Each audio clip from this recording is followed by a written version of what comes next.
Assalamualaikum warahmatullahi wabarakatuh. Selamat siang, perkenalkan nama saya Anissa Papuanita Hefiria sebagai moderator. Berjalannya presentasi pada siang hari ini dengan judul Manager Perfection of the Management Accounting Information System in Transition Countries untuk guna memenuhi mata kuliah topik khusus dalam akuntansi kelas A. Next slide. Adapun anggota dari kelompok 9 yaitu ada Anissa Papuanita Hefiria dengan ujung NPM 006, ada Siti Atika Azahra dengan ujung NPM 019, ada Dini Permatasari dengan ujung NPM 073, ada Ayah Sakina Azahra dengan ujung NPM 092, dan yang terakhir ada Lavina Mardiasta dengan ujung NPM 093. Next slide. Adapun isi presentasi yang akan dibahas pada presentasi kali ini, yang pertama ada identitas jurnal, yang kedua ada pendahuluan, yang ketiga ada literatur review, yang keempat ada metodologi, yang kelima ada hasil dan pembahasan, dan yang terakhir ada kesimpulan. Next. Nah, adapun identitas jurnalnya, yang pertama itu ada judul. Judulnya sendiri itu Manager Perfection of the Management Accounting Information System in Transition Countries. Penulisnya Justina Dobrozek, ada Ewelina Zarzika, Alina Almasan, dan yang terakhir ada Christina Sirka yang dipublikasi pada Economic Research Ekonom SKA volume 32 nomor 1 tanggal 29 Agustus 2019. Next. Nah, pendahuluan akan dibacakan oleh rekan saya. Baik, terima kasih moderator. Saya Dini Permatasari akan menjelaskan mengenai pendahuluan. Studi empiris ini menunjukkan tidak hanya jenis-jenis alat akuntansi manajemen, yaitu alat operasional dan strategis yang digunakan dalam bisnis, dan jenis informasi yang digunakan dalam proses manajemen, seperti informasi finansial atau non-finansial, tetapi juga bagaimana hal-hal ini dipandang oleh para manajer dalam proses pengambilan keputusan. Penelitian ini menunjukkan alat akuntansi manajemen seperti apa yang digunakan dalam bisnis dan jenis informasi apa yang digunakan dalam proses manajemen. Selain itu, penelitian ini juga menunjukkan bagaimana para manajer memandang hal-hal tersebut dalam proses pengambilan keputusan. Akuntansi manajemen telah menarik perhatian besar dalam penelitian bisnis. Perkembangan globalisasi pasar dan investasi asing juga berkontribusi besar dalam menerapkan praktik-praktik manajemen dari Barat di negara-negara transisi. Penelitian sebelumnya tentang manajemen accounting information system terutama berkaitan dengan negara-negara maju, di mana manajemen accounting information system merupakan bagian tak terpisahkan dari praktik bisnis. Mengingat proses globalisasi dalam ekonomi dan akuntansi, dapat disimpulkan bahwa praktik akuntansi manajemen memiliki dimensi yang sama di sebagian besar negara. Dalam konteks ini, penelitian ini menyelidiki apakah pandangan ini valid tidak hanya pada tingkat makro, tetapi juga pada tingkat mikro. Next slide.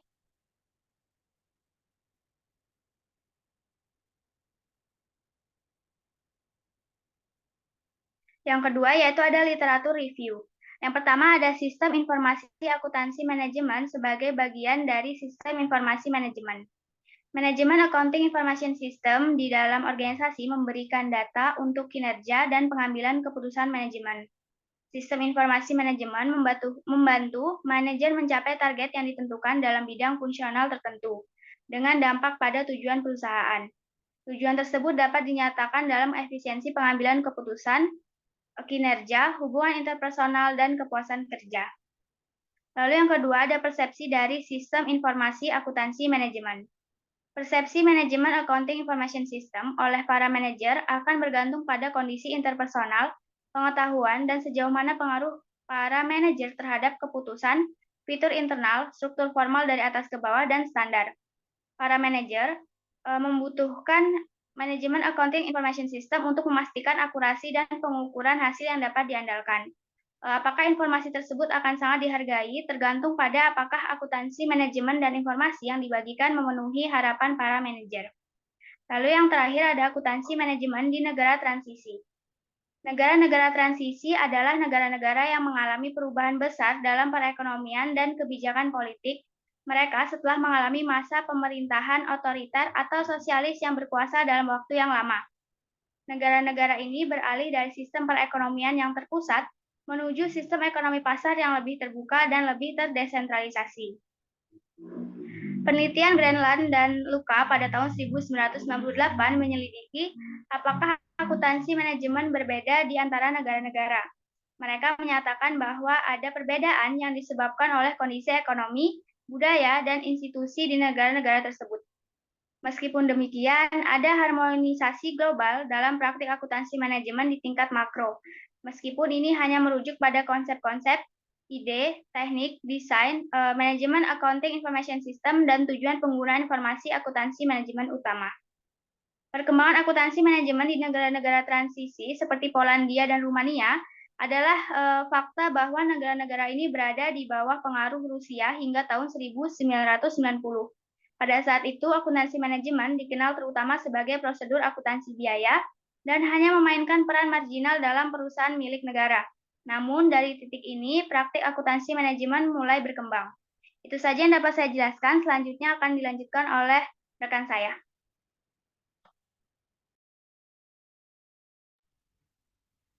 Baik, yang selanjutnya yaitu hipotesis.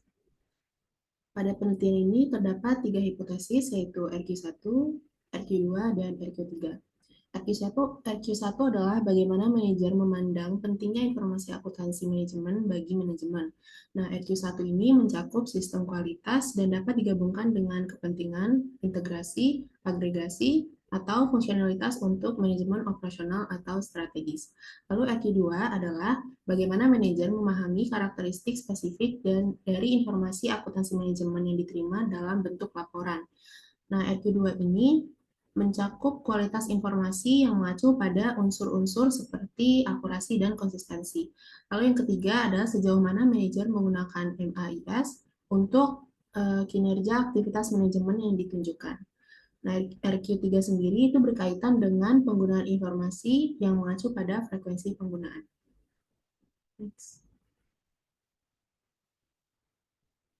Nah, tujuan dari penelitian ini adalah difokuskan pada persepsi MAIS antara manajer Polandia dan Rumania. Nah, untuk menyajikan temuan, penulis menerapkan elemen model keberhasilan sistem informasi DNM, sebuah konsep persepsi yang berdampak pada evaluasi MAIS dan karenanya pada kepuasan manajer yang bisa kita lihat pada gambar di bawah ini. Next. Selanjutnya yaitu metode dan sampel penelitian. Nah, metode pada penelitian ini adalah data penelitian dikumpulkan dalam bentuk survei yang dilakukan antara Mei 2015 dan Maret 2016. Survei yang digunakan dalam penelitian ini adalah kuesioner online. Dari 154 kuesioner, 116 berasal dari Polandia dan 38-nya berasal dari Rumania, dengan total 26 pertanyaan yang disusun menjadi 4 bagian yang berbeda. Dua bagian pertama itu menguraikan tentang karakterisasi singkat perusahaan serta responden itu sendiri. Lalu bagian ketiga yaitu menanyakan tentang keberadaan dan bentuk MAIS di dalam perusahaan. Sedangkan bagian keempatnya yaitu memasukkan pertanyaan yang dimaksudkan untuk menangkap persepsi para manajer atas informasi yang disampaikan oleh akuntansi manajemen. Sampel, perusahaan dari Polandia dan Rumania yang terlibat dalam penelitian ini sebagian besar adalah perusahaan manufaktur, dengan sekitar 30%-nya adalah perusahaan penyedia jasa, sementara lebih dari 10%-nya adalah perusahaan dagang. Next. Baik, untuk hasil dan pembahasan akan disampaikan oleh rekan saya. Oke. Hasil dan pembahasan, analisis klaster dan indikator statistik deskriptif pilihan lainnya untuk menginformasi frekuensi tanggapan digunakan untuk menganalisis dan menyajikan temuan dengan mempertimbangkan kesamaan jawaban responden di bidang RQ1, RQ2, dan RQ3. Temuan tersebut kemudian diintegrasikan untuk Polandia dan Rumania. Selanjutnya, yang pertama, temuan persepsi manajer tentang sistem informasi akuntansi manajemen. Bisa dilihat dari grafik tersebut, setelah tahap pertama pengelompokan, variabel membentuk dua kelompok. Yang pertama terdiri dari data keuangan dan anggaran, sedangkan yang kedua mencakup indikator dan rasio non-keuangan. Nah, pembagian tersebut menunjukkan bahwa jawaban manajer sehubungan dengan persepsi pentingnya informasi keuangan dan analisis anggaran dan varian sejalan. Kedua klaster ini dapat menunjukkan dua kelompok manajer, yaitu yang menerapkan informasi keuangan dan data anggaran, klaster pertama, dan yang menggunakan indikator non-finansial, klaster kedua, untuk tugas mereka.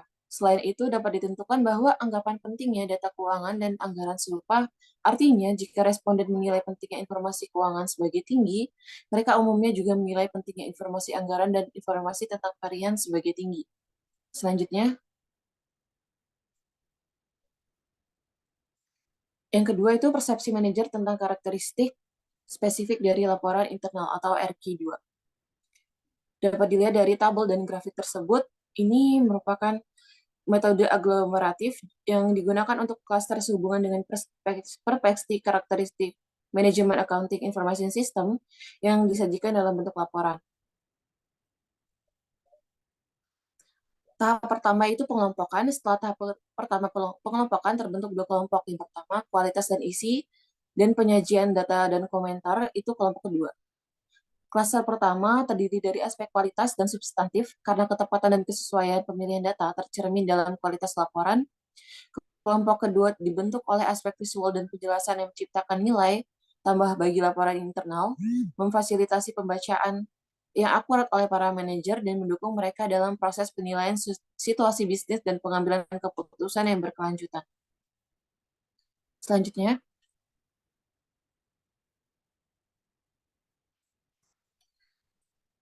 dari kedua tabel tersebut bahwa pembagian menjadi tiga kelompok menunjukkan pengaturan para manajer menjadi mereka yang menilai karakteristik yang dipelajari sebagai rendah. Kelompok 3, sedangkan yang sedang itu di klaster 1, netral atau tinggi itu di klaster 2 sebagai pendukung.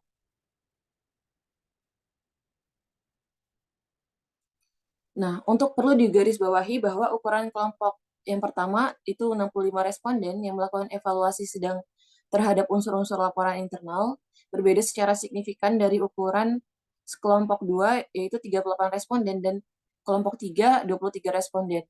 Ini berarti bahwa dalam sebagian besar kasus para manajer menganggap karakteristik manajemen accounting information system yang dianalisis tidak tinggi atau tidak rendah. Oke, selanjutnya akan dibacakan oleh rekan saya.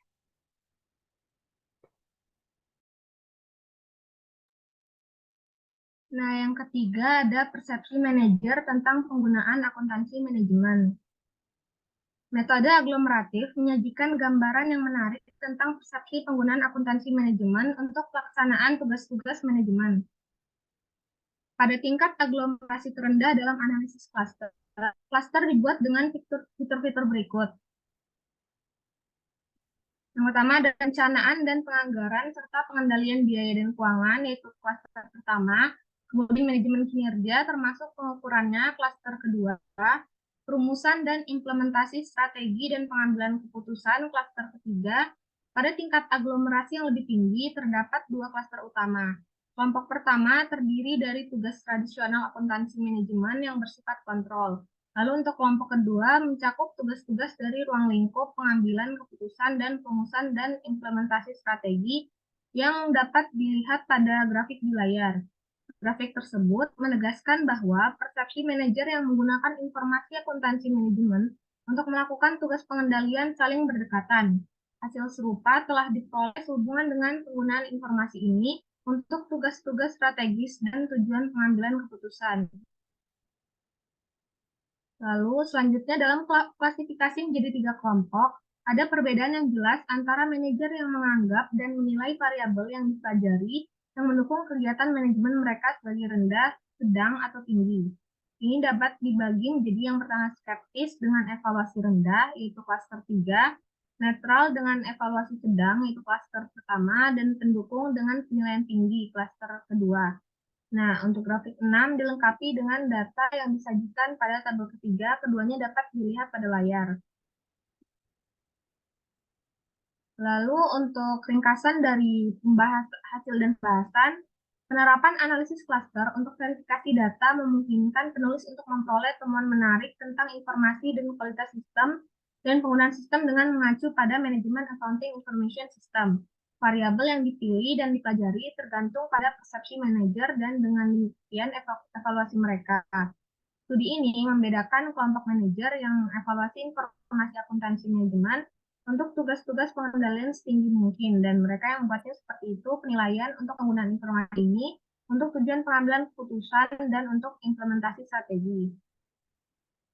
Selain itu, konsentrasi yang berlebihan pada data keuangan berarti bahwa informasi berorientasi pada masa lalu dan tidak memiliki referensi ke masa depan. Dengan demikian, hal ini mengurangi kegunaan informasi yang berkaitan dengan kegiatan operasional dan proses manajemen. Selain itu, situasi yang sama terjadi dalam kasus komentar-komentar yang diberikan oleh manajemen accounting information system, yakni komentar-komentar tersebut tidak memadai dan tidak ada panduan untuk masa depan. Selanjutnya, saya kembalikan ke moderator. Baik, terima kasih Siti Atika. Selanjutnya saya akan membacakan kesimpulan dari presentasi kali ini.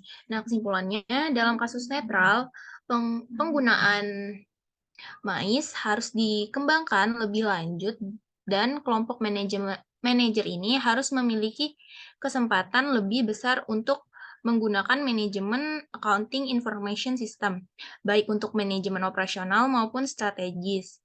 Karena dengan cara ini mereka dapat melihat nilai tambah yang lebih tinggi. Studi ini juga menunjukkan bahwa praktik akuntansi manajemen di satu sisi bertujuan untuk menyeragamkan tingkat makro, sedangkan di sisi lain, terutama pada tingkat mikro, serta menyoroti perbedaan antara masing-masing negara dalam hal ini. Baik, cukup sekian yang dapat kelompok kami sampaikan. Untuk lebih dan kurangnya, kami mohon maaf. Wassalamualaikum warahmatullahi wabarakatuh.